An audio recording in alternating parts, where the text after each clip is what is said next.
The smell reaches you before the door even closes behind your back. Not the smell of meat, not exactly. Something warmer, sour, heavy in the throat. The floor beneath your boots is wet. Chains creak slowly somewhere above you. A hook swings in the dark, tapping softly against another piece of iron. You try not to look at what hangs behind the curtains near the far wall.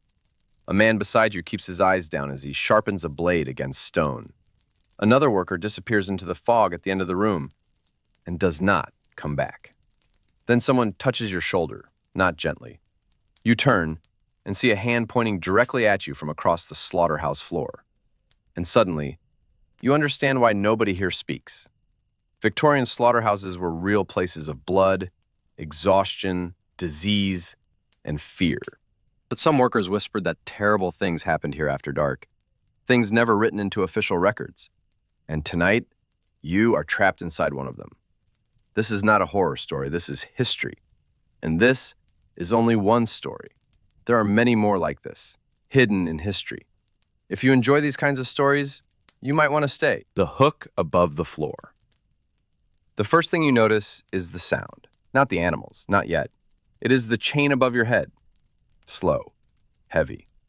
Metal scraping against metal somewhere in the darkness above the slaughter floor. The hook swings gently, back and forth, back and forth.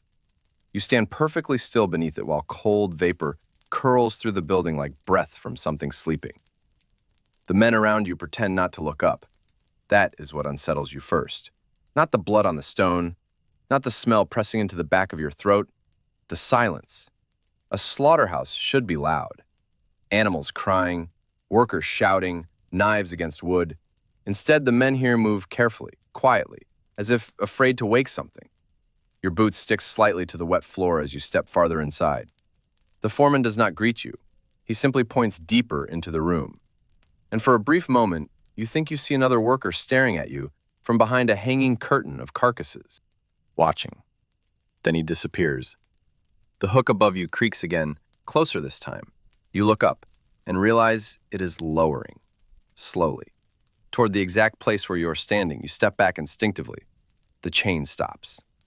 No one reacts. Not one man lifts his eyes, as though this has happened before, as though you were expected to move. A warm draft passes through the room, carrying the smell of wet animal fur, coal smoke, spoiled water, and something else underneath it all. Something human. You tell yourself that exhaustion is making you imagine things. Victorian slaughterhouses were terrible places even in daylight. By the 1880s, thousands of animals moved through London's slaughter districts every week.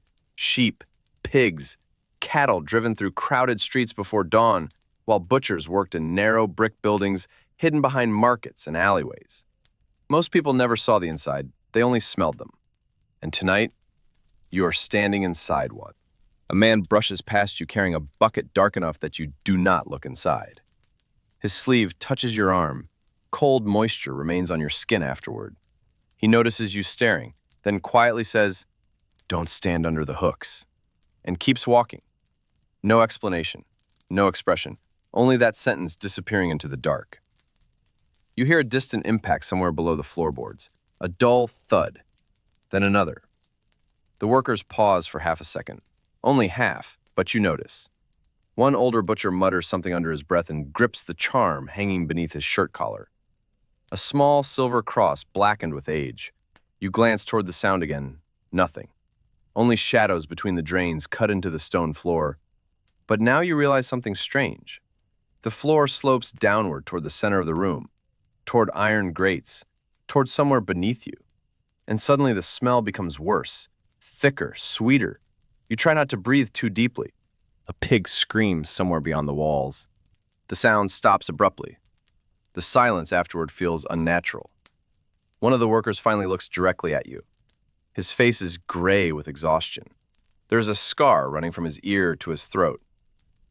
"You're the new one?" You nod. He studies you for a moment longer than feels comfortable, then glances upward toward the hook above your head. Not at you, at the hook. "You should leave before night work starts."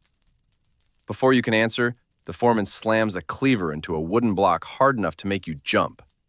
The room moves again. Chains rattle, boots scrape stone. Someone laughs quietly in another room, but the scarred man does not move away immediately. You hear scratching under the floor, he says softly. You ignore it. Then he walks off into the fog of steam and smoke. You stand there alone, trying to decide whether the men here are playing some cruel joke on you or warning you. A horse cart rumbles outside somewhere beyond the brick walls. The city of London continues without caring what happens inside places like this. That was the nature of Victorian industry. The city consumed things: coal, animals, bodies, men. And most respectable citizens preferred not to think too carefully about where their meat came from, especially after dark. You move deeper into the slaughterhouse, carrying the lantern you were given near the entrance. Its weak flame trembles every time cold air pushes through the corridor. The walls narrow here, brick darkened by years of smoke and grease. Hooks hang from rails overhead like sleeping insects. Some sway slightly, though nobody touches them. The farther you walk, the quieter the building becomes. That is when you hear it again. The sound beneath the floor. Not scratching this time, dragging, slow, heavy, as though something large is being pulled below your feet. You stop walking. The lantern flickers. Behind you, somewhere far back in the slaughter room, a man suddenly shouts. Then silence. You wait. No second shout comes, only the distant drip of water. And the chains. Always the chains. You tell yourself not to be foolish. Victorian slaughterhouses often had underground drainage tunnels beneath the killing floors. Blood runoff collected there alongside waste and refuse before being pushed towards city sewers. Rats gathered in enormous numbers. Workers sometimes heard movement beneath the grates. At least, that is what you tell yourself. But another thought has already entered your mind. What if the scarred butcher was not warning you about rats? You continue forward. The corridor opens into a smaller cutting room lit by 2 gas lamps. There are hooks here too, smaller ones. And on the far wall hangs a row of aprons, stiff and dark with old stains. One apron is still moving slightly, as if someone brushed past it seconds ago. Yet the room is empty. You hear breathing. You turn quickly. Nothing. Only your own reflection distorted in a metal tray hanging beside the wall. Your face already looks different here. Paler, tired, like the building itself is draining warmth from you. Then you notice something else. Written into the brick near the doorway, scratched deeply enough to survive years of grime. Don't look up. You stare at the words.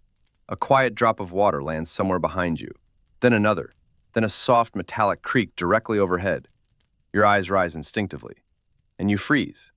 Because above you, hanging silently in darkness beyond the lantern light, is a hook large enough for something far heavier than livestock. For a moment, you hear breathing again.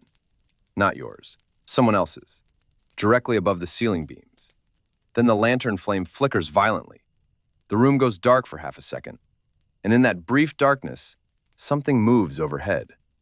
When the flame steadies again, the hook is still swinging, very gently, as though someone invisible touched it. You back away slowly. Your shoulder strikes the hanging aprons behind you. One falls to the floor with a wet slap. Something heavy inside its pocket hits the stone. You kneel carefully and reach into the apron. Your fingers close around cold metal. A pocket watch. Old. Cracked. Stopped at exactly 2:17. There are initials carved into the back. E.H. You turn the watch over in your hands while the chains continue moving somewhere overhead. And suddenly you remember something the scarred worker said earlier. You should leave before night work starts. You look toward the corridor leading back to the main floor. The slaughterhouse now feels much farther from the entrance than before, as if the building has stretched around you. And somewhere beneath your boots, something knocks once against the floorboards below. 3 slow impacts. Then silence again. You are no longer certain those sounds belong to animals, and tonight, you are beginning to understand why the men here never look up. Beneath the stone floor. You should leave. That thought follows you through the corridor like another set of footsteps. Not loud, not dramatic, just steady, persistent. You clutch the cracked pocket watch tighter as you move back toward the main slaughter floor. The lantern shakes slightly in your hand now, making the shadows breathe across the walls. The hook above the cutting room still sways behind you, slowly, as if the room itself is alive. You tell yourself there must be a reasonable explanation. There always is. Rats beneath the floor, loose chains, exhausted workers frightening new men for amusement. Victorian slaughterhouses were brutal places. Dangerous places. Men lost fingers, hands, sometimes entire arms beneath machinery or panicked livestock. Fear lived naturally inside buildings like this. And fear changed sounds, shapes, movements. At least that is what you try to believe as you return to the main floor. The noise reaches you first. Metal, water, boots dragging heavily. But something has changed. The workers are quieter now. One man quickly stops speaking when he notices you emerging from the corridor. Another glances toward the pocket watch in your hand before immediately lowering his eyes. The scarred butcher stands near a chopping block, sharpening a knife against stone. Slow, rhythmic. When he sees the watch, the movement stops. For the first time since arriving, real emotion crosses his face. Not surprise, recognition. You found that upstairs? You nod carefully. The room around you suddenly feels attentive without appearing so. Nobody openly listens, but nobody moves away either. The scarred man wipes his hands against his apron. You should put it back. Who did it belong to? He does not answer immediately. Instead, he looks toward the far side of the slaughterhouse, where steam rises from dark iron vats. Then toward the floor drains. Then finally at you. Boy named Edward Hale. The initials, E.H. He worked here? The butcher nods once. Until he disappeared. A pig screams somewhere beyond the brick wall. The sound echoes strangely through the pipes overhead. You wait for more explanation. None comes. Instead, the scarred man resumes sharpening the knife. Slow, steady. Conversation over. But the curiosity has already entered your mind. And curiosity inside places like this feels dangerous. You glance again at the watch. Stopped forever at 2:17. Why stop at that exact moment? Why leave it hidden upstairs? And why did the workers react as though you uncovered something buried rather than forgotten? The foreman suddenly appears beside you without warning. His size startles you. Broad shoulders, heavy beard wet with steam, hands thick as butcher blocks. Stop wandering. His voice is calm. That somehow makes it worse. You work the bleeding floor tonight. The words land heavily in your stomach. You had hoped for deliveries, cleaning, anything above ground.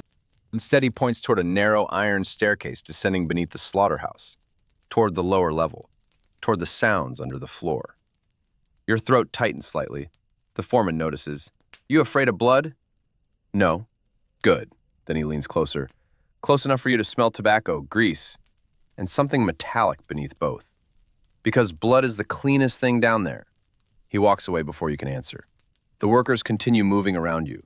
But now you notice small details you missed before. Nobody lingers near the staircase. Nobody looks directly at it. And every few minutes, someone glances at the clock mounted above the far wall, waiting for something, or dreading it.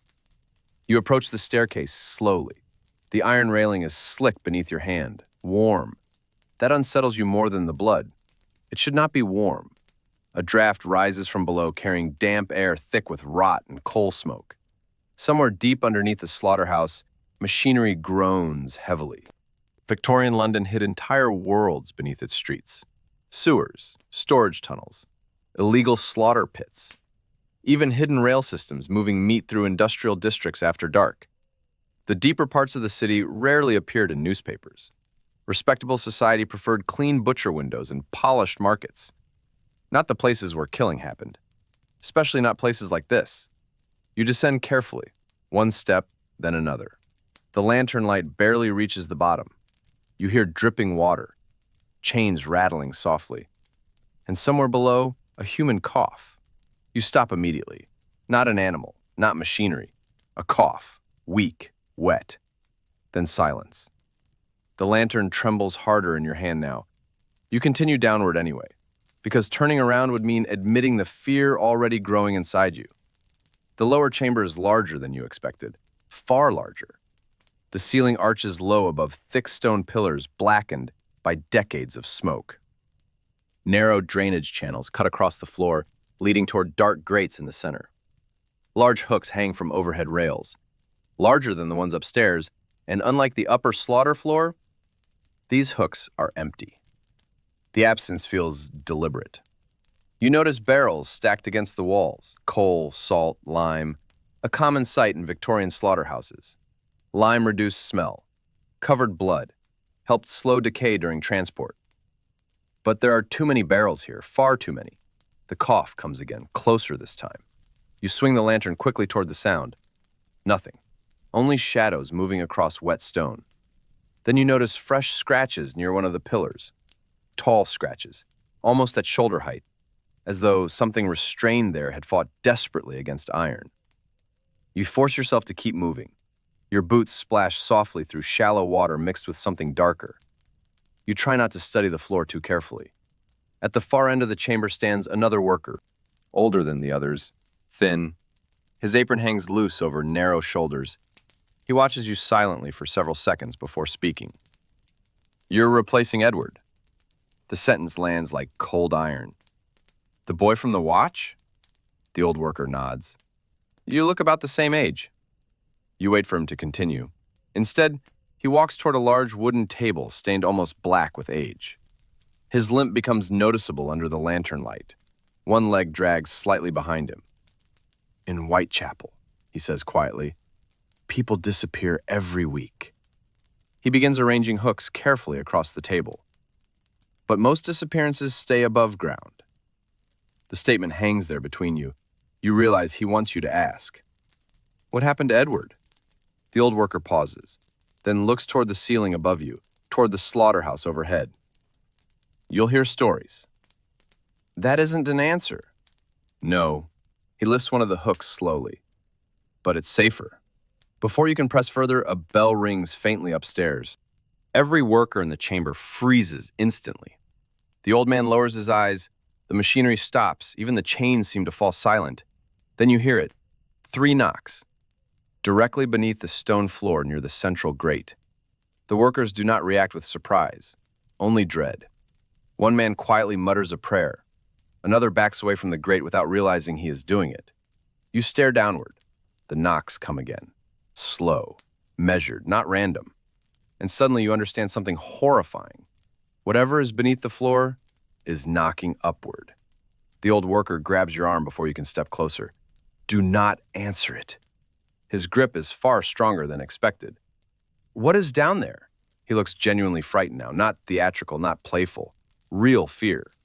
"That depends what time it is." The lantern flame flickers violently again. A draft moves through the chamber, cold this time, very cold. Then comes the sound. Not knocking, breathing, low, strained, directly beneath the grate near you. Your feet. Your pulse begins hammering painfully in your chest. You back away instinctively. The old worker releases your arm. No one in the room speaks. No one moves. Then suddenly, a violent impact slams against the underside of the grate. Several workers flinch. One drops a hook onto the stone floor with a sharp metallic crack. The breathing stops. Silence returns immediately. The old man closes his eyes briefly, like someone surviving a familiar nightmare. Then he whispers, "Not tonight." You stare at him.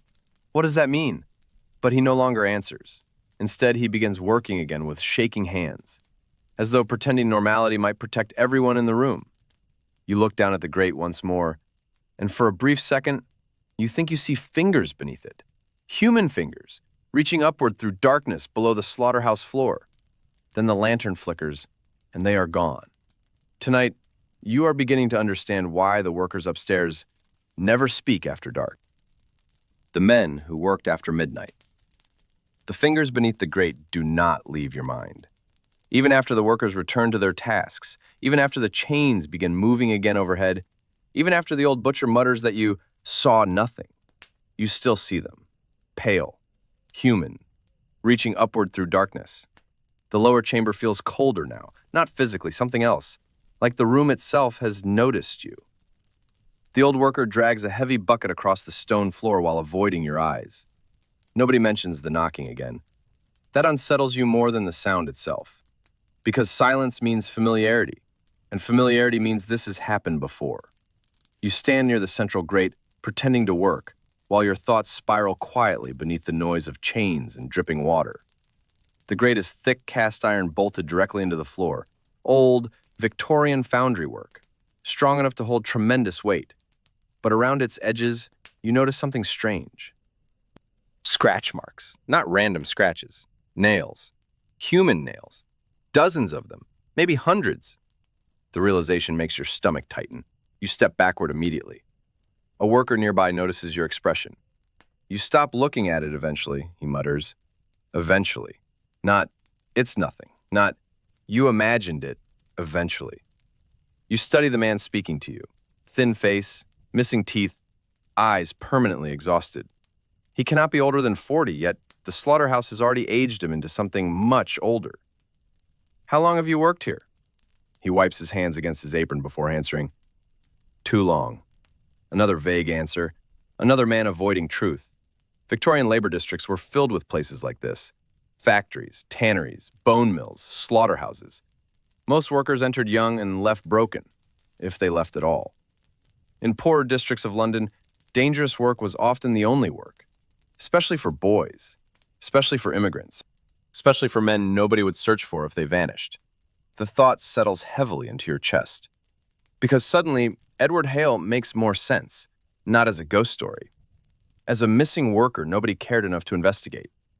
A loud metallic crash echoes somewhere upstairs. Everyone freezes again, only for a second. Then work resumes.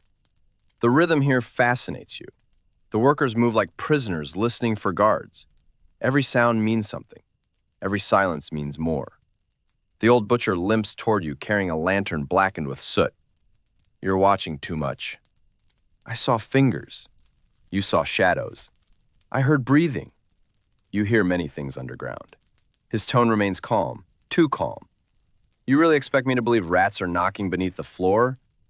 The old man studies you carefully, then lowers his voice. You think this city explains itself? The question catches you off guard. He sets the lantern beside the grate. The flame reveals old stains across the iron bars below. Not blood, rust, or something close enough. In London, he continues quietly, people vanish every night. He gestures upward toward the city above. Dock workers, children, factory girls, drunks. No one notices. The chains overhead rattle softly again. And sometimes, he says, places like this become useful. A chill moves slowly through your body. Useful. The word stays with you, not haunted, not cursed. Useful. That feels worse. A scream suddenly erupts somewhere above the slaughter floor. Sharp, human. You jerk toward the staircase instinctively, but none of the workers move, not one. The scream cuts off abruptly, then silence. You stare at the others. Someone's hurt. No, the old man says quietly. Someone's new. The room feels smaller suddenly, the air thicker. You realize something horrifying in that moment. Every man here has learned when not to react. And that means the slaughterhouse teaches obedience. The bell rings overhead again, one time, low, heavy. Several workers immediately stop what they are doing. The scarred butcher from upstairs descends the staircase, carrying a ledger beneath one arm. He looks directly at you, then toward the grate, then back at you again. You heard it tonight? Nobody answers. The scarred man opens the ledger slowly across the table. You glimpse pages filled with names, dates, amounts, most crossed out. Victorian slaughterhouses kept detailed records, meat shipments, livestock counts, worker wages. City inspectors demanded documentation after repeated scandals involving diseased meat entering London markets. But this ledger feels different, private. The scarred man flips several pages carefully, then stops. Edward Hale, he says quietly. The room becomes still again. Your throat tightens immediately. The old butcher lowers his eyes. What happened to him, you ask? The scarred man does not answer immediately. Instead, he traces a finger across the page. Came from Southwark. 16 years old. No family nearby. No debts. No enemies. He looks up slowly. Disappeared 3 winters ago. From here? Yes. The lantern flame crackles softly. You wait for more. The scarred man closes the ledger. That's all you need. But now curiosity has fully taken hold. And curiosity inside this building feels like stepping deeper into deep water after already losing sight of shore. You said he disappeared, you press carefully, but his watch was hidden upstairs. The scarred butcher's expression changes slightly. Not fear, something closer to regret. He hid it there himself. The answer hits you unexpectedly. He knew something would happen? No answer. Only silence. Then the old butcher quietly says, Edward heard the knocking too. The room seems to contract around you. Every sound suddenly sharper, every shadow darker. You glance again toward the grate. Nothing moves beneath it now. But that somehow feels less comforting. Because silence underground can mean waiting. The scarred man closes the ledger firmly. Night work starts soon. The workers begin moving faster now. Hooks prepared, tables cleaned, lanterns adjusted. The entire lower chamber shifts into a strange, nervous rhythm, like actors preparing for a performance they hate. You notice something else then. Near the far wall stands a second staircase, descending even deeper underground. Narrower, older, almost hidden behind stacked lime barrels. And unlike the upper chamber, that staircase has a lock. A thick iron chain wraps around the railing. You point toward it. What's down there? Several workers immediately look away. The scarred butcher answers first. Storage. For what? Things the city doesn't want above ground. Not an answer. Another careful half-truth. And suddenly you realize the workers here survive through one rule. Never ask the final question. A deep impact suddenly shakes the grate beneath your feet. Harder this time. The lantern flame jumps violently. Someone gasps behind you. Then, 3 slow knocks, directly below. Everyone freezes.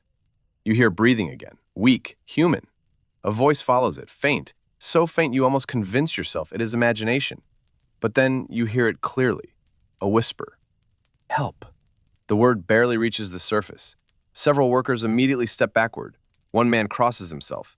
Another mutters a prayer under his breath. The old butcher grabs your arm hard enough to hurt. Do not answer.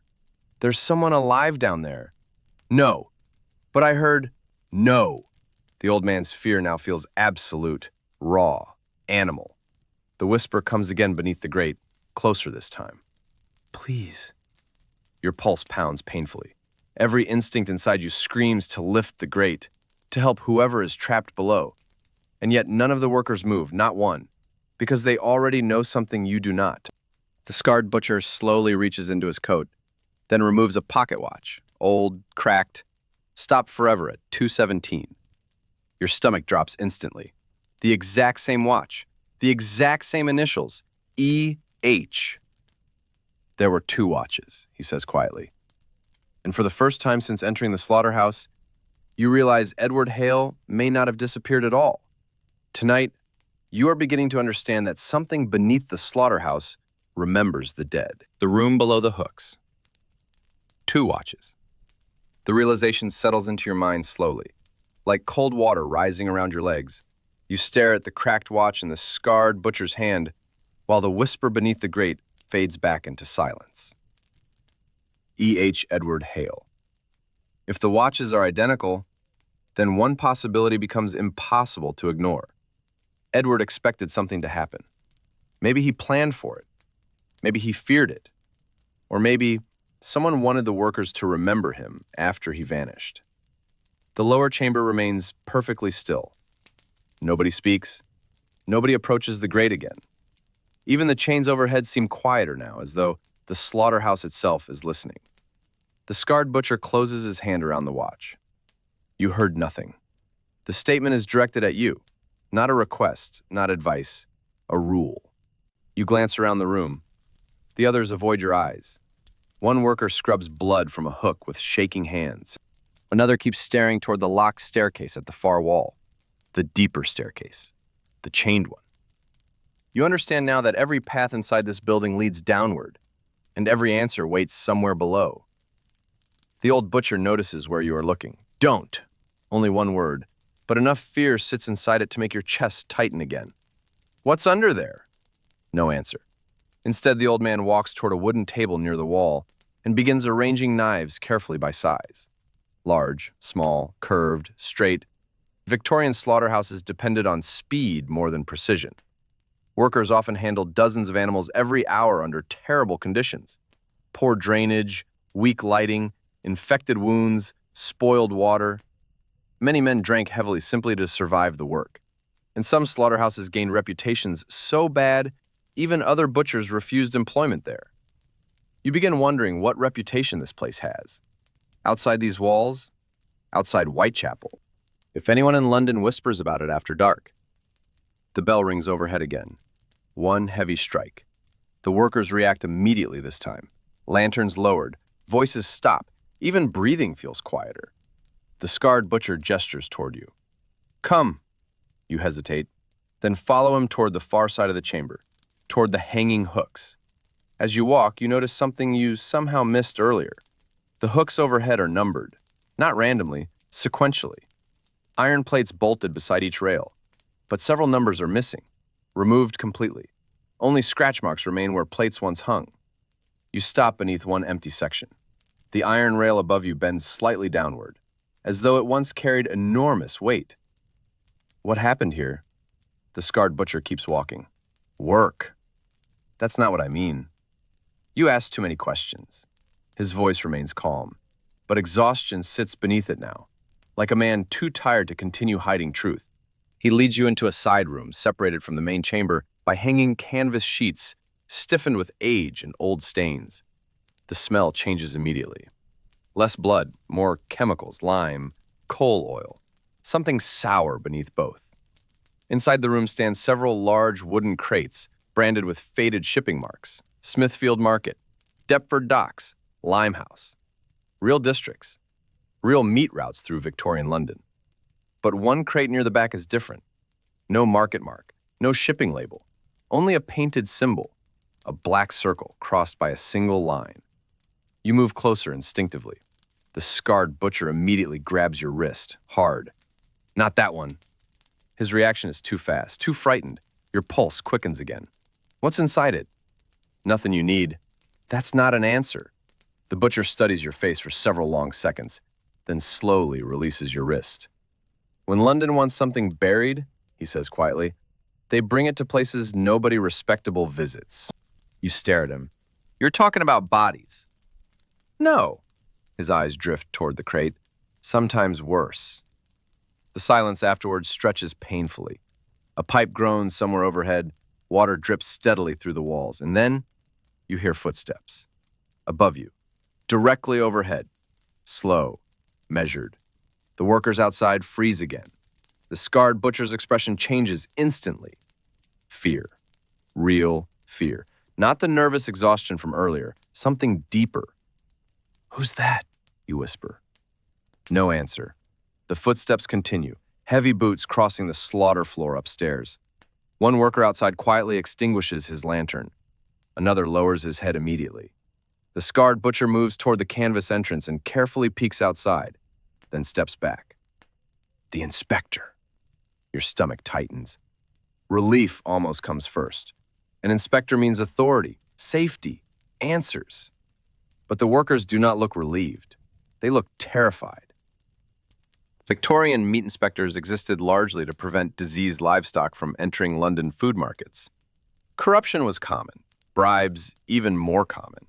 Some slaughterhouses passed inspection through money alone, others through fear. The footsteps stop overhead, silence follows. Then, 3 slow knocks echo from beneath the floor again. The scarred butcher closes his eyes briefly. Not now. That expression says it clearly. Not while the inspector is here. The knocking comes again, louder. Something scrapes beneath the grate outside. The workers shift nervously. One whispers, "He hears it." Another answers, "They always do eventually." Your throat dries instantly, always. The implication settles heavily into your mind. This has happened before, more than once. The footsteps upstairs begin moving again, closer to the staircase, toward the lower chamber, toward you. The workers react immediately. Hooks covered with cloth, buckets shoved aside, lanterns dimmed lower. The entire room transforms within seconds, like actors changing a stage before an audience enters. The scarred butcher leans close to you. Say nothing. Before you can answer, a figure appears at the bottom of the staircase, tall, black coat damp from rain, gloves spotless despite the slaughterhouse around him. His face is narrow and pale beneath the gaslight. Doctor's eyes, cold ones. He surveys the chamber slowly. Not disgusted, not disturbed. Familiar. The workers lower their eyes immediately. Even the scarred butcher steps backward. The man removes his gloves carefully. "You're late tonight," the old butcher mutters. The newcomer ignores him. Instead, his attention settles directly on you. The room suddenly feels much colder. "You're new." Not a question. You nod slowly. The man studies your face in silence, then glances toward the grate. The knocking beneath the floor stops instantly, as though whatever waits below recognizes him. That realization chills you more than anything so far. The doctor notices your expression. "You heard it already." Again, not a question. Your pulse quickens. What is under there? The workers around you become visibly tense. The doctor says nothing at first. Instead, he walks slowly toward the central grate while removing a silver watch from his pocket. He checks the time. 2:16. Your stomach tightens immediately. 1 minute before the watch is stopped. The doctor kneels calmly beside the grate, then places his bare hand against the iron bars. The workers avert their eyes. You hear breathing again beneath the floor, weak, shaking, human. The doctor smiles faintly, not kindly, more like recognition. Then very softly, he speaks downward into the darkness beneath the slaughterhouse. "Still awake?" The breathing below becomes frantic instantly. Something slams violently against the underside of the grate. The workers flinch. You stumble backward. A voice erupts from beneath the floor. Raw. Desperate. Human. "Please!" The scream cuts off suddenly, as though dragged backward into darkness below. Silence crashes over the room again. The doctor rises slowly, calmly brushing dust from his gloves. Then he turns toward you. And for the first time since entering the slaughterhouse, you understand something horrifying. The men here are not afraid of ghosts. They are afraid of the living. And tonight, you're standing in a building where people disappear beneath the city of London, while everyone above pretends not to hear them. What the doctor collected. The scream beneath the grate does not leave your ears. Even after the chamber falls silent again, even after the doctor walks calmly toward the work tables as though nothing unusual happened. The workers avoid looking at him. That frightens you most. Not fear mixed with hatred, not fear mixed with anger. Submission, the kind built slowly over years. The doctor removes his coat carefully and hangs it beside the numbered hooks. His movements are precise, clean, controlled. Completely wrong for a slaughterhouse. He belongs in a hospital or a lecture hall, not here. And yet, the workers respond to him faster than they respond to the foreman upstairs. The old butcher quietly hands him a basin of water. The doctor washes his hands slowly, while the lower chamber remains frozen around him. "You're trembling," he says without looking at you. You realize he is right. Your hands shake slightly beneath the lantern light. "You heard someone down there?" Not a question again. You swallow carefully. "Yes." "And what did you think you heard?" "A man?" The doctor dries his hands with a cloth already stained dark brown. "Interesting. That single word unsettles you more than shouting would have. Interesting. As though your fear itself is something being studied." The workers continue pretending not to listen. But you notice something now. Every man in the room watches the doctor from the corners of their eyes, like prisoners studying a jailer's mood. Victorian medicine often existed uncomfortably close to brutality. London hospitals overflowed during the late 19th century. Disease spread rapidly through overcrowded districts. Medical schools competed fiercely for cadavers, while legal anatomy supplies remained limited even decades after the Anatomy Act. Officially, grave robbing had declined. Officially. But cities like London developed other methods for obtaining bodies. Quiet methods. Methods that disappeared alongside the poor. The doctor notices you staring at the locked staircase again. "You're curious." His voice remains calm. "You should be careful with that." "What's under there?" A faint smile touches his face. Not warm, not human, almost. "History." The answer chills you immediately, because something inside you suspects he means it literally. The scarred butcher suddenly interrupts. "The new boy should stay upstairs tonight." The doctor turns slowly toward him, and the entire room tightens. The butcher lowers his eyes immediately afterward. Too late. The doctor walks toward him with quiet footsteps, no anger visible, which somehow feels worse. "You've worked here a long time, Mr. Mercer." The scarred butcher nods silently. "And still," the doctor says softly, "you mistake fear for kindness." Mercer says nothing. The doctor studies him for another moment before turning back toward you. "You'll stay." The words settle like iron chains around your chest. The doctor reaches into his coat pocket and removes a small notebook bound in cracked leather. Names fill the pages, descriptions, dates. You glimpse symbols beside some entries, circles, lines, numbers. Not employee records, something else. What is that? Observations. Of what? The doctor closes the notebook. Human endurance. Silence follows.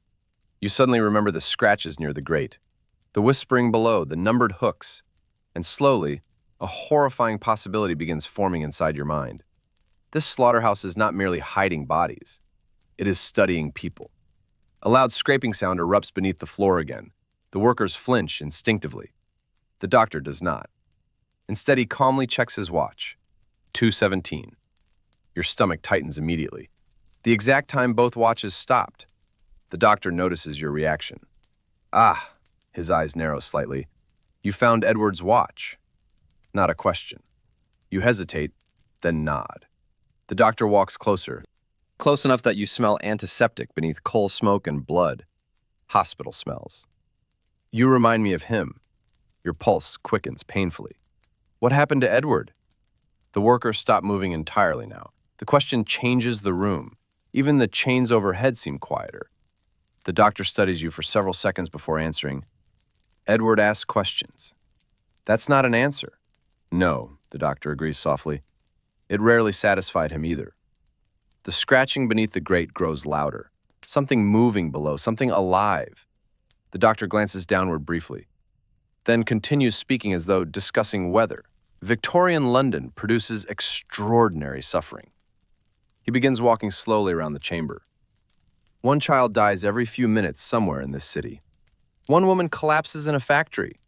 One dock worker disappears into the river. No one remembers them. The workers keep their eyes lowered.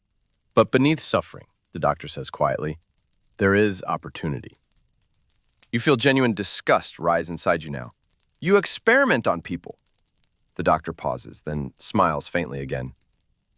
"Experiment is such an emotional word." The old butcher mutters something under his breath. The doctor ignores him. History only advances because someone is willing to look directly at unpleasant things. The scratching below suddenly becomes violent. A loud impact slams against the grate, then another. A desperate voice cries out beneath the floor. Mercer visibly recoils. The younger workers back away immediately. The doctor remains perfectly calm. "You hear madness," he says to you. "I hear data." The sentence settles into the room like poison. And suddenly the slaughterhouse feels different. Not haunted, not cursed, organized, purposeful. The realization terrifies you more than ghosts ever could. You glance again toward the locked staircase, descending deeper underground. The doctor notices. "Curious what lies below?" "Yes." "You won't sleep afterward." The way he says it makes you believe him. A worker suddenly enters from upstairs carrying fresh lantern oil. His face is pale with panic. "Sir," the worker hesitates after seeing you, then lowers his voice. "There's another cart outside." The room changes instantly. Not chaos, preparation. The workers move quickly now. Hooks cleaned, canvas sheets lowered, lanterns dimmed further. The doctor closes his notebook carefully. "How many?" "2." The doctor nods once. "Bring them below." Your stomach tightens immediately. Them. Not livestock, not carcasses. Them. The worker disappears back upstairs. You hear wagon wheels outside through the walls, heavy wheels rolling slowly across wet cobblestones. Then muffled voices, a struggle, brief, weak. Mercer notices your expression, and for the first time, you see shame in his eyes. Not fear, not exhaustion, shame. "They told us they were criminals at first," he whispers quietly while the others prepare the room. "Who?" "The ones they brought." Your throat feels dry. "And now?" Mercer looks toward the grate, then toward the locked staircase. "Now we don't ask." The doctor overhears him. "They were dying already," he says calmly. Most of them. You don't know that, Mercer mutters. The doctor turns slowly toward him. Don't I? Silence crashes down again. Then, a sound reaches you from upstairs. Not animal cries, human coughing, weak, multiple voices. Your pulse begins hammering violently. The workers refuse to look toward the staircase because they already know who is arriving. And tonight, you are beginning to understand that the slaughterhouse does not merely process meat. It processes people the city has decided nobody will miss. The cart from Whitechapel. The coughing grows louder upstairs, weak, wet, human. Every sound echoes through the iron pipes above the chamber floor. The workers do not speak anymore.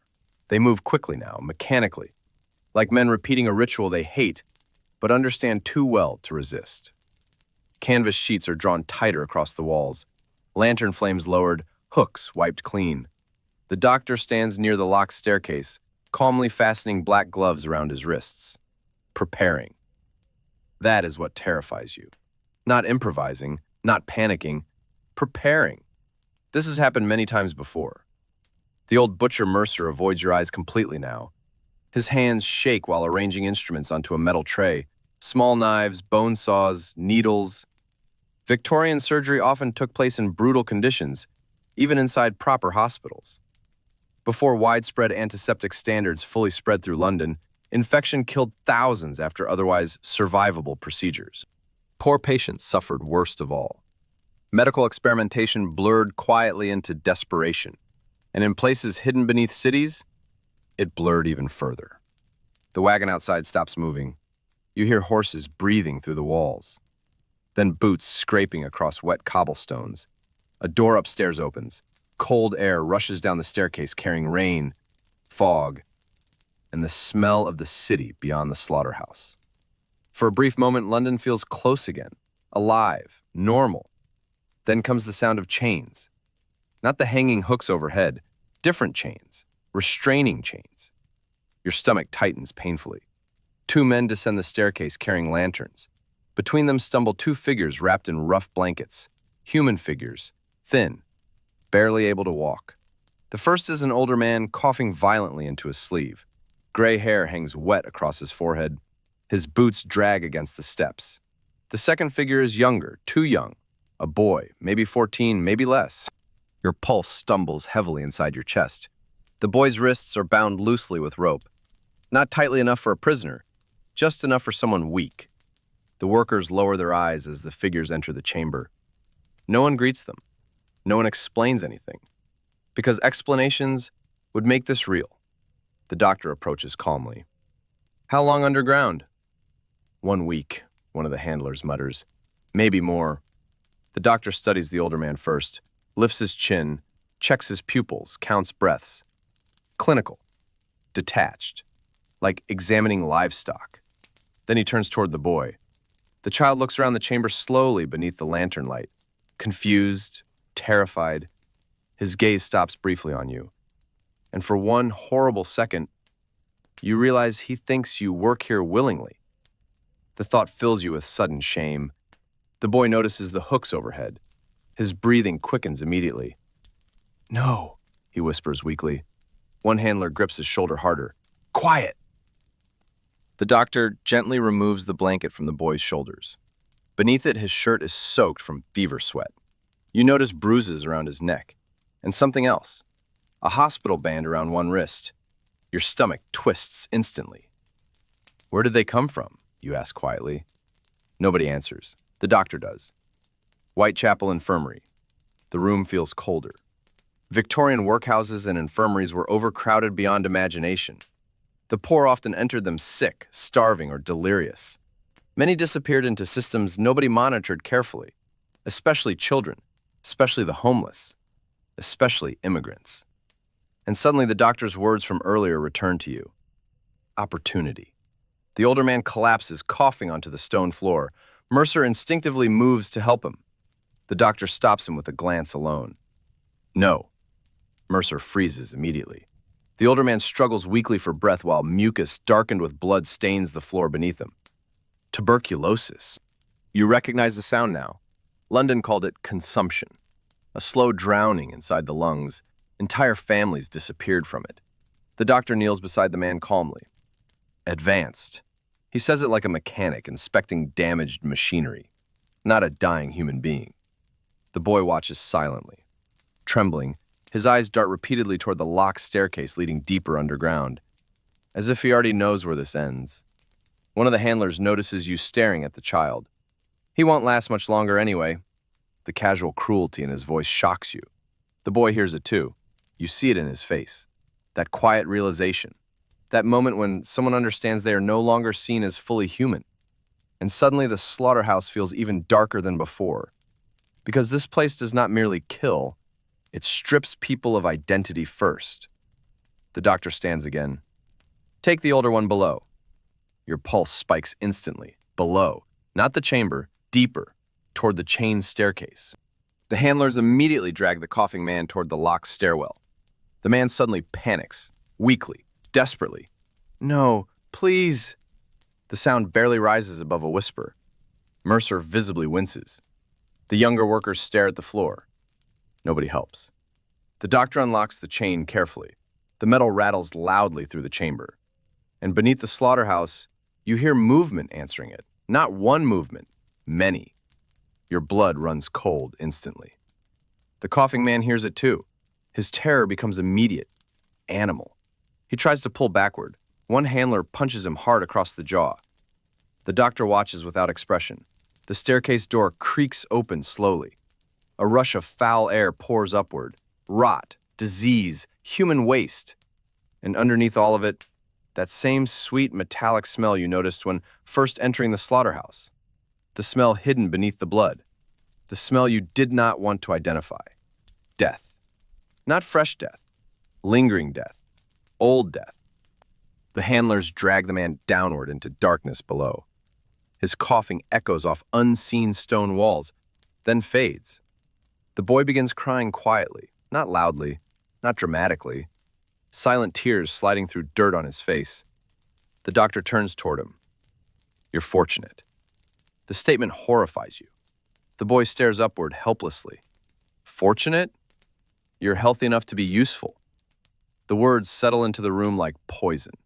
A distant scream erupts somewhere far beneath the slaughterhouse. Not loud, weak, exhausted, like someone who has screamed too many times already. The boy hears it. You see hope leave his face completely. Mercer suddenly steps closer to you while the others prepare the instruments. His voice drops almost to a whisper. Edward tried helping one of them. Your pulse quickens instantly. What happened? Mercer looks toward the locked staircase, then toward the doctor, then back at you. He opened the grate. The room seems to tilt slightly around you. The grate, the knocking, the fingers reaching upward. You mean there really are people trapped below? Mercer says nothing, which is answer enough. The doctor suddenly looks toward both of you. Mercer immediately steps away. Too late. The doctor noticed. He always notices.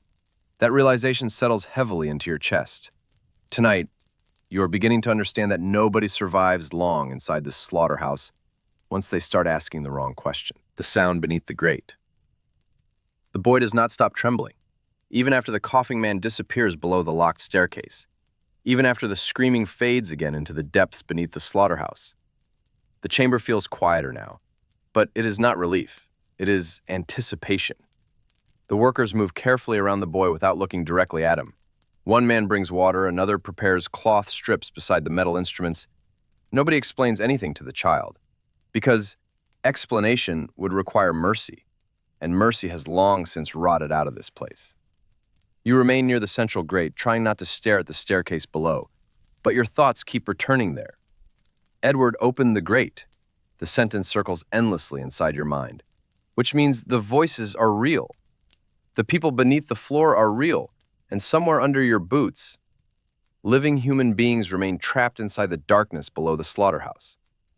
The realization changes everything. This is no longer a place hiding murder. It is a place preserving suffering. The doctor notices your attention drifting repeatedly toward the grate. You're still curious. The lantern light sharpens the pale angles of his face. You should learn from the others. You glance around the chamber. The workers keep their heads down, broken men surviving through obedience. That's not survival, you say quietly. The doctor almost smiles. No?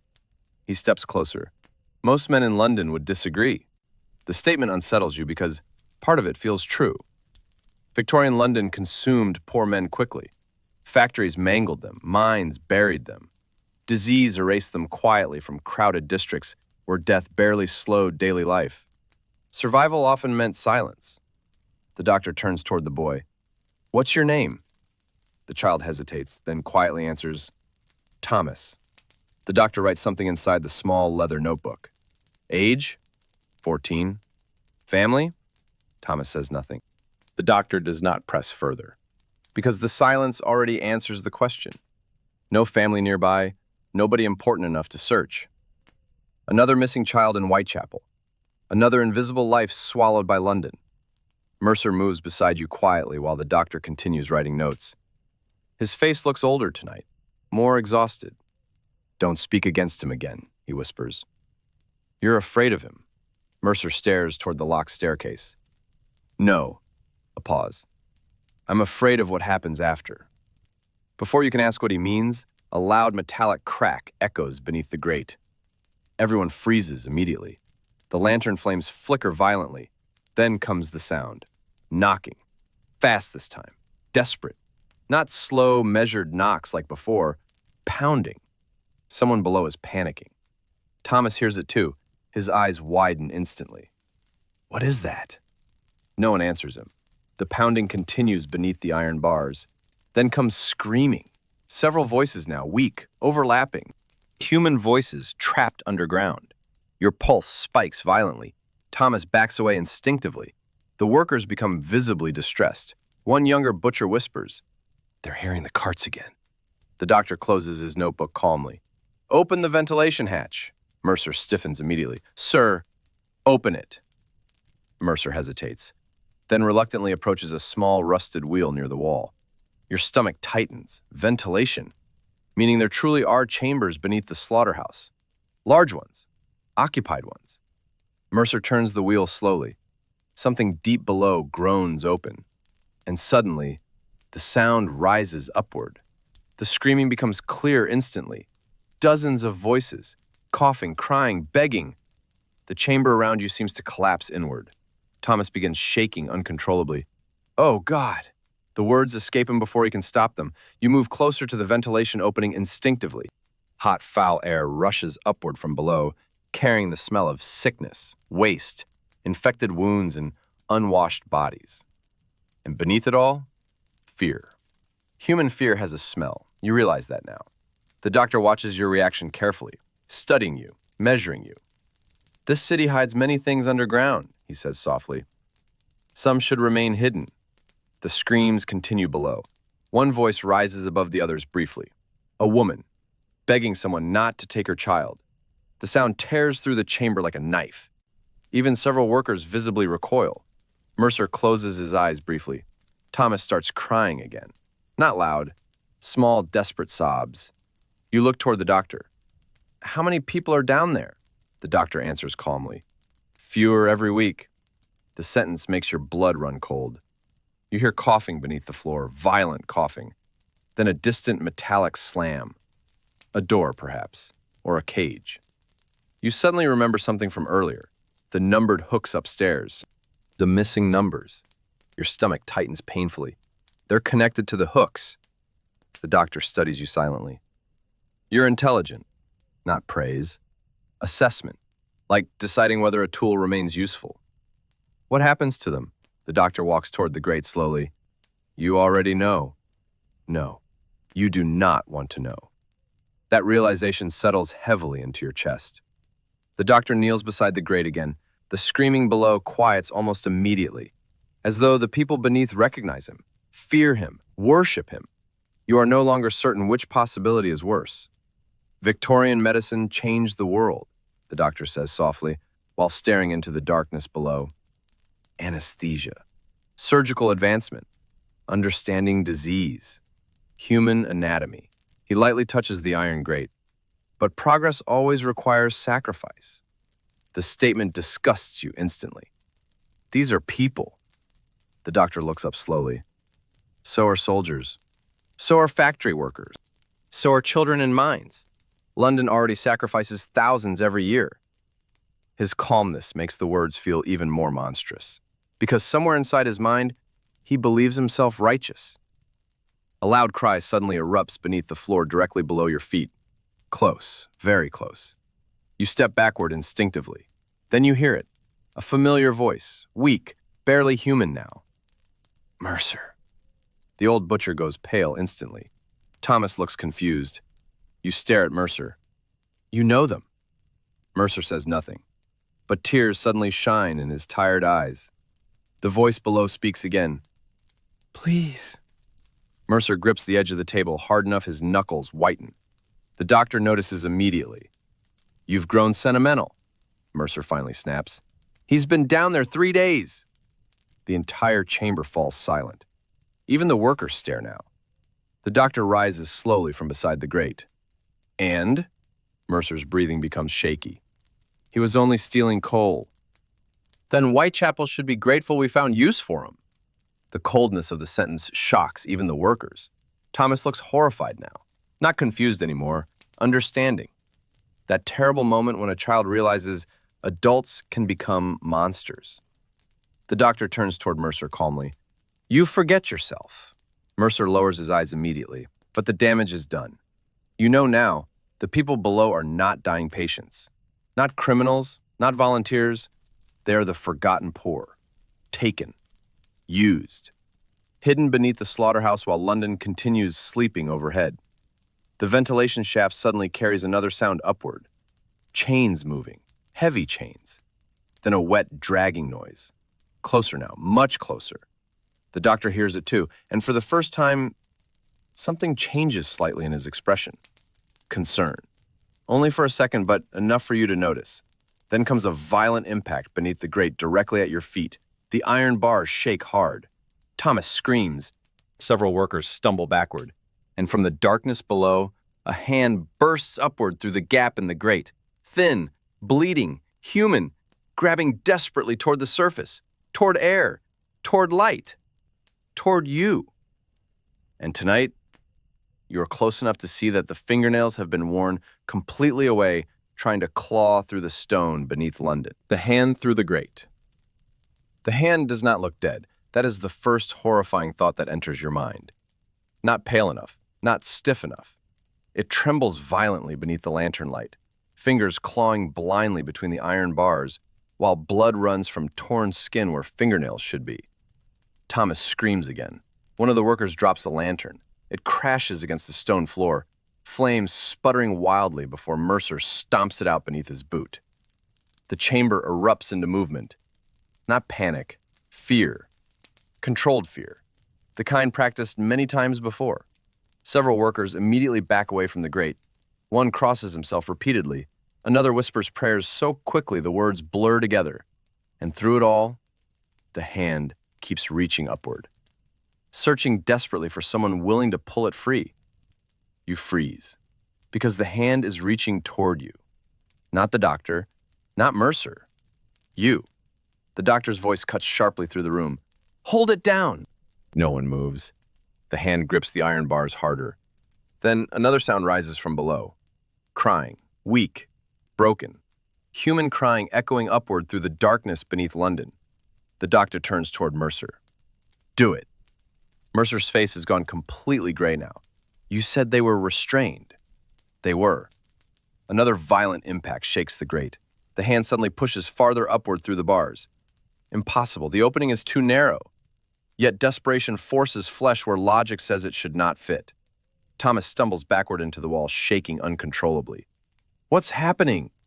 Nobody answers him, because no one in the room fully controls what is happening anymore. The doctor steps calmly toward the grate. Still calm. Always calm.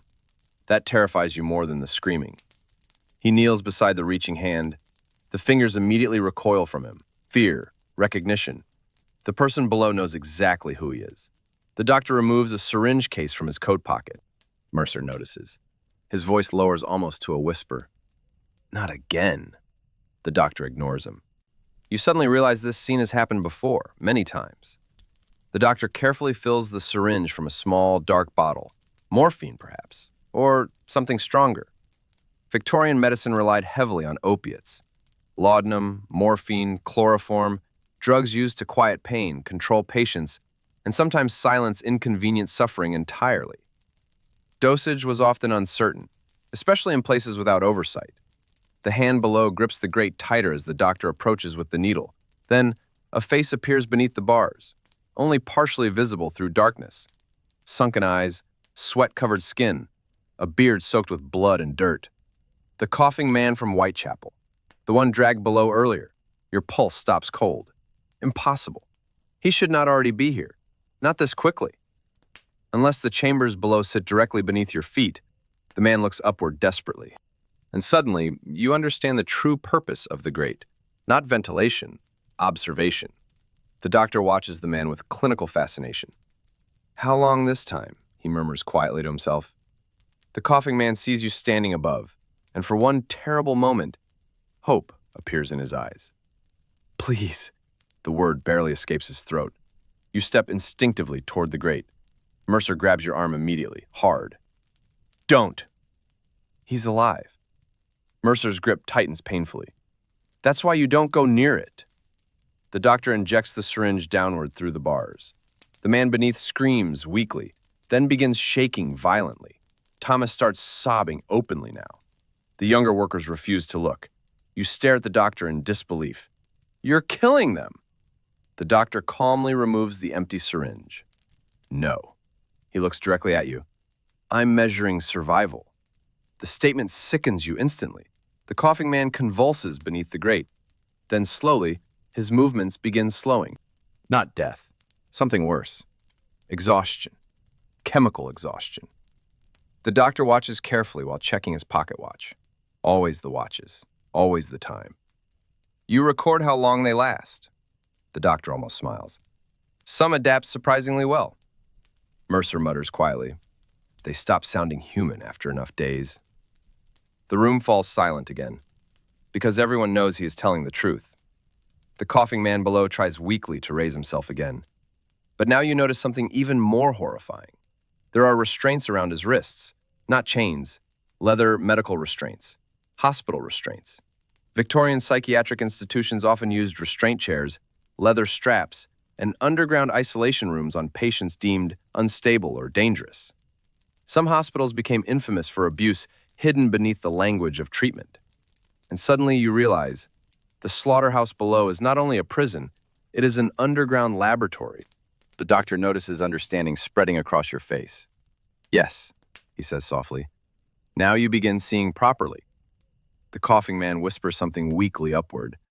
Mercer leans slightly closer. Your stomach tightens. Because Mercer looks guilty, deeply guilty. The old butcher kneels carefully beside the grate, despite obvious terror. "What?" The man below coughs blood weakly onto the stone beneath him, then whispers again. Mercer's face changes instantly. "What did he say?" you ask. Mercer hesitates. The doctor watches closely now.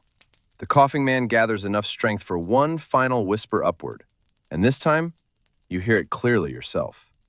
"Edward's still alive." The chamber goes silent. Not ordinary silence, shock. The doctor's expression changes for the first time since you met him. Only slightly, but enough. Enough to know the statement matters. Thomas stops crying. The workers stare toward the grate. Mercer slowly rises to his feet.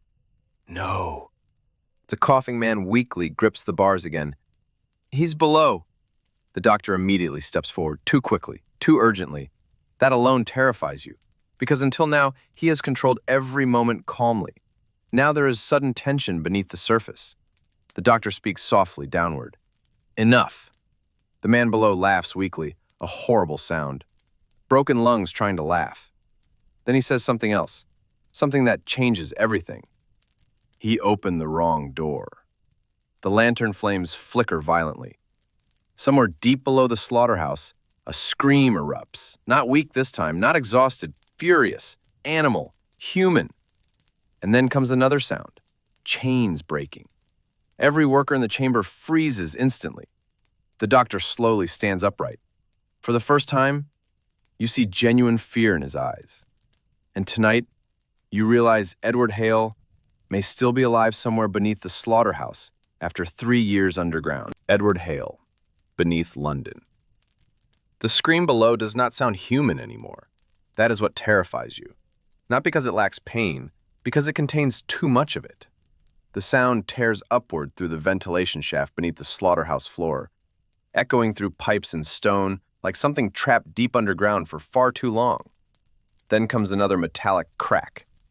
Chains, breaking. Every worker in the chamber steps backward instinctively. Even the doctor. Only half a step, but enough. Enough for you to see fear reach him at last. Thomas presses himself against the wall, trembling violently. What was that? No one answers. Because everyone already knows. The coughing man beneath the grate laughs weakly again. Blood stains his teeth. You should have killed him. The doctor kneels immediately beside the bars. Silence! But urgency has entered his voice now. The coughing man looks upward toward you, toward Mercer, toward the workers surrounding the grate. You kept him alive too long. A violent impact shakes the floor beneath your boots. Dust falls from the ceiling beams. Several lantern flames flicker almost out. The younger workers panic openly now. One backs toward the staircase, another whispers, "He reached the lower tunnels." The doctor stands instantly. No one opens that door. Door, not cage, not cell, door. The word settles coldly into your stomach, which means the chambers below are larger than you imagined. Not prison pits, a network. Victorian London hid entire worlds beneath its streets. Plague tunnels, abandoned sewers, storage vaults, buried rail passages, forgotten foundations from older districts swallowed by industrial expansion. Most citizens above ground never understood how much existed beneath their feet. And now you realize the slaughterhouse sits above one of those hidden worlds. The doctor turns sharply toward Mercer. How much did Edward know? Mercer hesitates too long. The doctor notices. And suddenly the room feels dangerous in an entirely new way.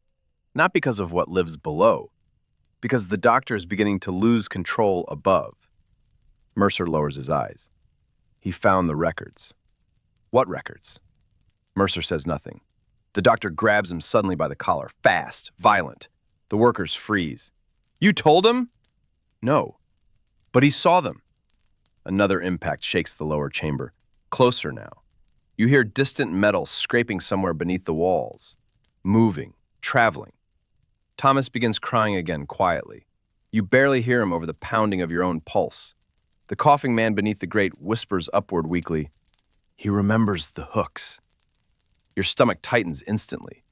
The numbered hooks upstairs, the missing numbers, the watches stopping at 2:17. Slowly, the shape of the horror begins forming fully in your mind.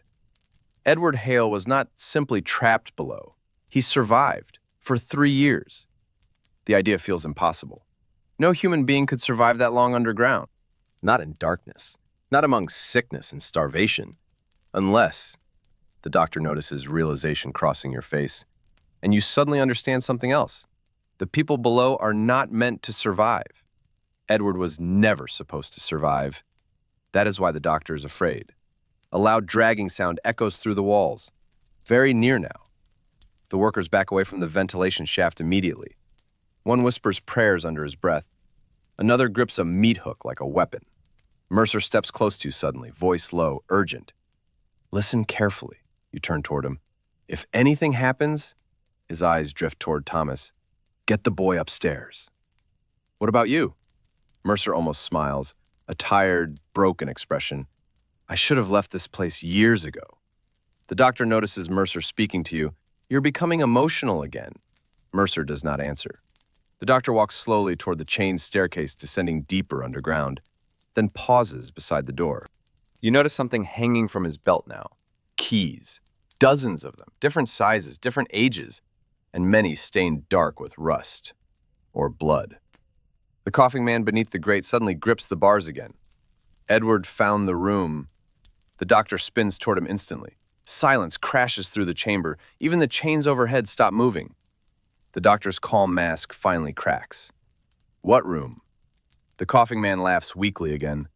A dying man laughing at something more terrifying than death itself. The room with the names. Mercer closes his eyes immediately, as though he already knows. The doctor moves toward the grate again, too fast, too angry. You opened it. The coughing man nods weakly. He wanted people to know. Another violent impact erupts beneath the floor, this time directly below the locked staircase. Thomas screams. Several workers rush backward. Dust bursts upward through cracks between the stones. Something large slams against metal below. Again, again, again. The doctor stares at the staircase now, no longer pretending calmness. Fear has fully entered the room. And suddenly you realize something horrifying. Whatever is below, the doctor fears it too. The coughing man looks upward toward you one final time. Edward changed down there. The sentence settles into your chest like ice. What do you mean, changed? The man struggles painfully for breath. He stopped sounding human after the first winter. The lantern flames dim lower. The chamber feels colder suddenly. You hear movement behind the walls now, not rats. Footsteps, slow, dragging, circling the chamber from somewhere beneath the stone itself. Thomas notices it too. His terrified eyes dart around the room. The workers grip hooks and knives tighter. One whispers, "He's near the pipes." Another answers, "He remembers the upper rooms." Mercer stares at the floor. He always remembered. The doctor finally unlocks a long metal cabinet beside the staircase. Inside are rifles. Old military rifles. Your stomach drops instantly. A man does not keep rifles underground unless he fears something hunting in the dark. The doctor hands weapons to two workers. If he reaches the upper corridor, a scream suddenly erupts directly behind the wall beside you, close enough to feel through the stone. Thomas collapses, crying onto the floor. The coughing man beneath the grate begins laughing again. Not from madness, from understanding. You should have let him die. Another impact explodes through the staircase door. Wood cracks. The chains strain violently. And then, everything stops. Silence, absolute silence. The doctor slowly checks his watch again. 2:17. The exact time. Always the exact time. You suddenly realize every watch stopped because something happened below at that moment years ago. The return hook tightens around your mind now. The beginning, the lowering hook, the warnings, the scratching beneath the floor. Everything points here, to this exact hour. The doctor whispers quietly, "He remembers tonight." Then, from the darkness beneath the staircase, comes a voice. Not screaming, not growling. A calm human voice. Weak, broken, but unmistakably human. "Mercer." The old butcher goes pale instantly. The voice continues softly through the cracks beneath the door. "You left me here." Thomas stares in horror. The workers begin backing away. Even the doctor does not move.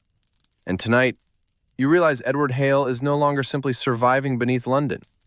He is waiting. The room with the names. Mercer. Edward Hale's voice echoes softly through the cracks beneath the staircase door. Not loud, not monstrous, human. That somehow terrifies the room more than screaming ever could. Nobody moves. Nobody breathes. The workers stare at the chained door while cold air drifts upward from beneath it, carrying damp rot and something older beneath the smell. Something buried. Thomas clutches the wall beside him, trying not to cry again. The doctor grips one of the rifles tightly now. You notice his hands trembling slightly for the first time, only slightly, but enough. Enough to understand something horrifying. Whatever Edward became beneath London, the doctor no longer controls it. Another soft knock comes from below the staircase. Not violent this time, almost polite. "Mercer," the voice says again, "you promised." The old butcher looks as though he may collapse. His face has gone completely pale beneath the lantern light. One of the younger workers whispers, "Don't answer him." Mercer ignores him. Instead, he stares downward toward the door like a man looking into his own grave. The doctor speaks quietly without taking his eyes off the staircase. "If he reaches the upper level, shoot him." No one answers, because nobody in the chamber truly believes a rifle will solve whatever waits below. Victorian London feared many things underground: sewers carrying disease, buried plague pits disturbed by construction, gas explosions beneath crowded districts. But perhaps the deepest fear was simpler, that something forgotten below the city might someday return. Edward's voice comes again, closer now. I found the records. A metallic scraping follows, slow, heavy, like chains being dragged carefully across stone. Thomas covers his ears. Mercer suddenly steps toward the staircase. The doctor raises the rifle immediately. Stop! Mercer does not stop. You should have killed me too, he whispers. The doctor's voice sharpens. That boy died 3 years ago. A pause follows. Then Edward answers from below. No. The single word crawls through the chamber like cold water. Not all of me. The workers back away instinctively. One mutters prayers again. Another refuses to stop staring at the cracks beneath the staircase door, as though expecting fingers to appear at any moment. You realize your own breathing has become shallow, fast. Tonight, you are standing inside a slaughterhouse where the dead may not fully die. Mercer reaches the staircase door slowly. The doctor keeps the rifle trained directly on his chest now. If you open that door, the doctor says quietly, none of us leave. Mercer finally looks back at him, and for the first time, there's hatred in the old butcher's face. Not fear, hatred. You left children down there. The doctor says nothing. Mercer continues, you said they'd die quickly. Silence. The workers stare downward, ashamed, because every man in this chamber helped build whatever exists beneath London now. The voice below speaks again. He showed us the room. You feel your pulse quicken instantly. The room with the names. The coughing man mentioned it earlier. What room, you ask? The doctor immediately turns toward you, too fast, too alert, which means the question matters. Edward answers instead. The room where he keeps them. The chains below scrape again, closer. He wrote everything down. Mercer's eyes slowly close, as though he already knows exactly what Edward means. Victorian institutions documented people obsessively. Workhouses, hospitals, prisons, asylums. The poor became records long before they became graves. And suddenly you understand. The doctor did not merely experiment underground. He cataloged human suffering. The doctor lowers the rifle slightly. Edward, his tone changes now, softer, controlled again. You don't understand what happened down there. A faint laugh rises through the cracks beneath the staircase. You locked us in darkness. Another pause. You made us understand. Thomas begins shaking harder. You move instinctively closer to the boy. He grabs your sleeve immediately, like a child during a storm. And somewhere inside yourself, you realize something important. You no longer fear only the doctor. You fear becoming one of the silent men around him. The workers who survive by pretending not to hear the voices below. Edward speaks again. Do you remember the little girl? Mercer visibly recoils. The doctor's face hardens immediately. No more stories. She cried for her mother every night. The workers avoid looking at one another now. Shame spreads across the chamber heavier than the smell of blood. The doctor steps toward the staircase. Enough. Edward's voice suddenly changes, colder, more dangerous. She lasted 18 days. Thomas gasps quietly. The doctor fires the rifle downward through the staircase door. The explosion deafens the chamber. The workers flinch violently. Thomas screams. Dust falls from the ceiling beams, then silence. Absolute silence. Smoke drifts slowly through the lantern light. You stare at the doctor in disbelief. He lowers the rifle carefully, breathing harder now. No response comes from below. Nothing. The workers begin relaxing slightly. One mutters, maybe. Then the laughter begins. Soft at first, weak, but unmistakably real. Edward is laughing beneath the staircase. Not human laughter anymore, not completely. It sounds damaged, like a voice unused for years. But alive, very alive. The doctor's composure breaks completely for the first time. Open the upper gates, he orders sharply. The workers hesitate. Now! Several men rush upstairs immediately. Mercer stares at the staircase door. You should have burned the tunnels. The doctor says nothing, because silence itself confirms the truth. The tunnels extend far beyond the slaughterhouse, far enough that burning them was impossible. Edward laughs again beneath the floor. Then suddenly, the voice stops. A new sound replaces it. Footsteps, not dragging anymore, steady, approaching upward through the staircase below. One step at a time, slow, deliberate. The workers raise hooks and rifles shakily. Thomas grips your arm harder. You realize the chamber has become very quiet again, too quiet, like the moment before a storm finally breaks. Then Edward speaks one final time through the door, very softly. I found the room with your names too. The sentence freezes every worker in place, because now they understand. The doctor kept records on all of them, not employees. Subjects, potential replacements, disposable men. A terrible realization spreads across the chamber. No one here was ever safe. Not even the workers, especially not the workers. And tonight, you are beginning to understand that the slaughterhouse was never truly built to process animals.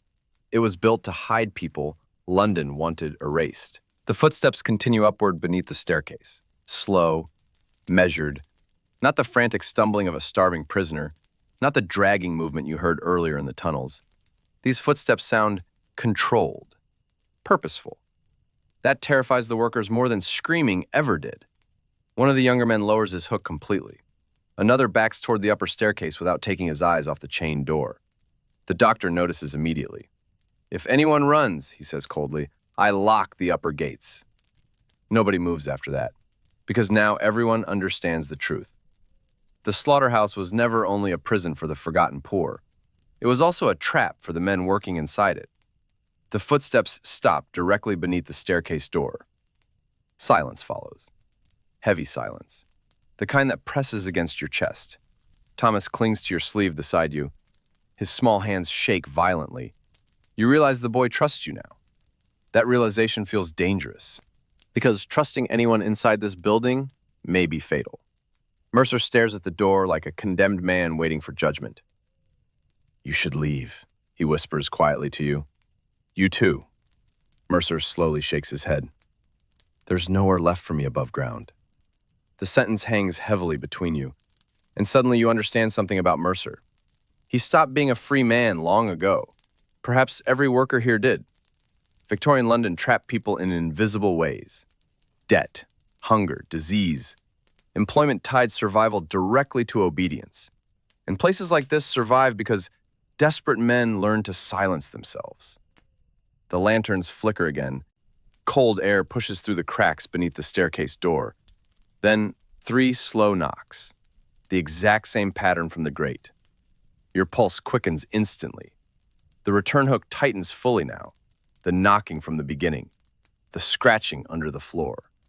The warnings never to look up. Everything leads here. To this door. To 217. The doctor grips the rifle tighter. Edward? No response. Only breathing from below. Weak, uneven, but undeniably human. The doctor glances at his watch again. Still frozen at 217 from the gunshot shock earlier. Then something strange happens. The second hand moves, just once. Tick. Every worker notices. The chamber feels suddenly colder. Thomas whispers, What's happening? Nobody answers him, because no one understands. Another knock comes beneath the door. Then Edward speaks softly. You remember the hooks upstairs? Mercer closes his eyes immediately. The doctor says nothing. Edward continues. You numbered us. Your stomach tightens painfully. The missing hook numbers, not equipment, people. The realization spreads through the chamber like poison. Every missing hook marked someone taken below, cataloged, recorded, erased. The doctor lowers the rifle slightly. You don't understand what those people would have become in Whitechapel. Edward laughs quietly beneath the floor. You made sure they never found out. The chains around the staircase door begin rattling softly. Not violently, almost gently, as though someone below is testing them patiently. You notice something else then. The workers are not aiming rifles at the door anymore. They are aiming at the doctor, subtly, almost unconsciously.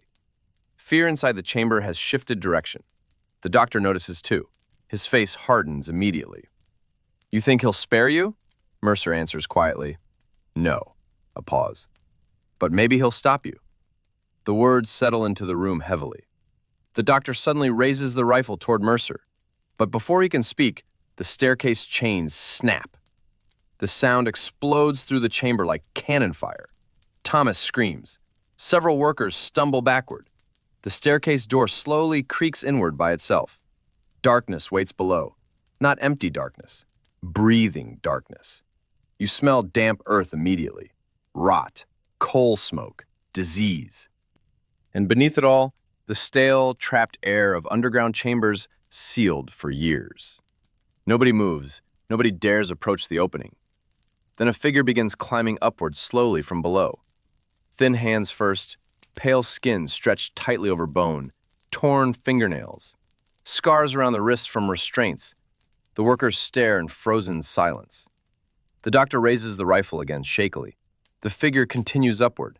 A face finally emerges into the lantern light, and your pulse stops cold. Edward Hale looks impossibly young, not untouched by suffering, far from it. His skin is pale gray from years underground. His hair hangs long and uneven around hollow cheeks.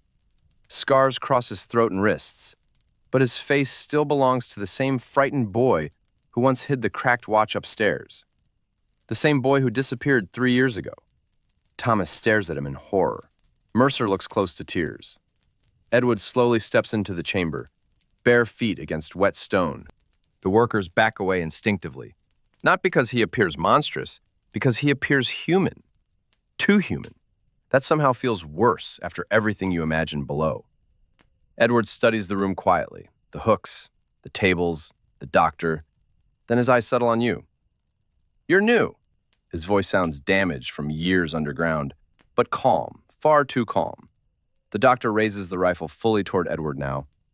You should have died. Edward looks at him almost sadly. We all should have. A terrible silence follows. Then Edward slowly reaches into his coat. Several workers tense immediately, but instead of a weapon, he removes papers. Hundreds of damp, folded pages bound together with string. Records, names, dates, observations. The room with the names. Edward tosses the papers across the bloody table. The workers stare downward, and slowly, they begin recognizing names. Brothers, friends, former workers, missing children, Whitechapel women, dock laborers. Every person the slaughterhouse consumed, cataloged like livestock. Mercer's hands begin shaking violently. Oh, God! The doctor's expression hardens completely. You think exposing this changes anything? Edward looks around the chamber slowly. No. A pause. But now they'll remember. The statement settles heavily into your chest. Because suddenly you understand Edward's true purpose, not revenge, witness. He survived to drag the truth back above ground. The doctor suddenly fires. The rifle blast explodes through the chamber. Thomas screams. Workers dive aside. Edward jerks backward violently, but Mercer slams into the doctor at the exact moment of the shot. The bullet tears into the ceiling instead. Chaos erupts instantly. Lanterns fall, chains swing wildly overhead. Workers grab rifles. Someone shouts. The doctor crashes against the hooks, knocking several swinging violently across the chamber. And above all the noise, you hear something else rising from below the staircase. More footsteps. Not one set, many. Weak, slow, human. The forgotten people beneath London are climbing upward. And tonight, the slaughterhouse is finally opening its doors. The last hook. The lanterns crash to the floor one after another. Glass shatters. Oil spreads across the stone. Flames crawl through old blood and water beneath the hanging hooks, while the slaughterhouse erupts into screams. Not animal screams, human ones. The workers scatter in panic as more figures begin emerging from the staircase below. Thin figures, barefoot, starved, moving slowly beneath the smoke and lantern light like the dead climbing upward through the earth itself. Thomas clings to your arm. You pull him backward instinctively, while Mercer struggles violently with the doctor near the central grate. The rifle fires again. The blast deafens the chamber. One hanging hook swings loose overhead. Chains rattle wildly, and somewhere above the slaughterhouse floor, bells begin ringing through the streets of Whitechapel. Not alarm bells, mourning bells. The city above is waking, completely unaware of what has lived beneath it. Edward remains standing near the staircase entrance while survivors emerge slowly behind him from the tunnels below. Some collapse immediately onto the stone floor, gasping for air. Others stare upward at the lanterns, like men seeing light for the first time in years. One woman falls to her knees, crying silently. A child no older than Thomas shields his eyes from the brightness. The workers stare in horror, because now the truth has become impossible to bury again. The doctor shoves Mercer violently aside and reaches for another rifle near the wall. Edward moves faster than expected, not monstrous, not supernatural, desperate. He slams into the doctor before the weapon can rise. Both crash hard against the numbered hooks overhead. The chains shriek violently, and suddenly, one of the massive iron hooks breaks loose from the ceiling rail. Time seems to slow. You remember the very beginning, the hook lowering silently above your head. The warning, "Don't stand under the hooks." Now you finally understand. The hooks were never only for meat. The iron hook crashes downward directly into the doctor's shoulder, pinning him against the wooden table behind him. The room falls silent instantly. The doctor gasps in shock. Not dead, not yet, but trapped. Exactly like the people beneath his slaughterhouse. Blood spreads slowly across his white shirt beneath the lantern glow. He stares downward at the hook buried through his body, almost unable to comprehend it. Edward stands over him, breathing hard. Not triumphant, exhausted. The doctor tries speaking, only blood reaches his lips. Then finally, "You don't understand." Edward kneels slowly beside him. For the first time since emerging from below, genuine emotion enters his face. Not rage, sadness. "We understood every second down there." The doctor's eyes move weakly toward the staircase, toward the survivors climbing upward from the tunnels, toward the records scattered across the slaughter floor. Names, dates, children, workers, the forgotten poor of London. And for the first time, fear finally reaches him completely. Not fear of death, fear of being remembered. Victorian London buried uncomfortable truths quickly. Industrial accidents vanished from newspapers. Poor women disappeared from workhouses unnoticed. Children died anonymously beneath factory systems designed to consume them. But records survive, sometimes hidden underground, sometimes carried upward by the people who refuse to die quietly. The doctor coughs weakly. "You think they'll care?" Edward says nothing at first, then quietly answers, "No." A pause. "But they'll know." The sentence settles heavily through the chamber, because that is the true horror. Not monsters underground, not ghosts. People. Real people. Allowed to vanish because the city decided they were unimportant. Mercer slowly rises from the floor, holding his injured ribs. He looks toward Edward, toward the survivors, toward the slaughterhouse around him. Then finally toward you. "You need to take the boy." Thomas grips your sleeve tighter immediately. Outside, distant voices echo through the upper slaughterhouse now. Workers upstairs, maybe police. Maybe morning deliveries arriving early.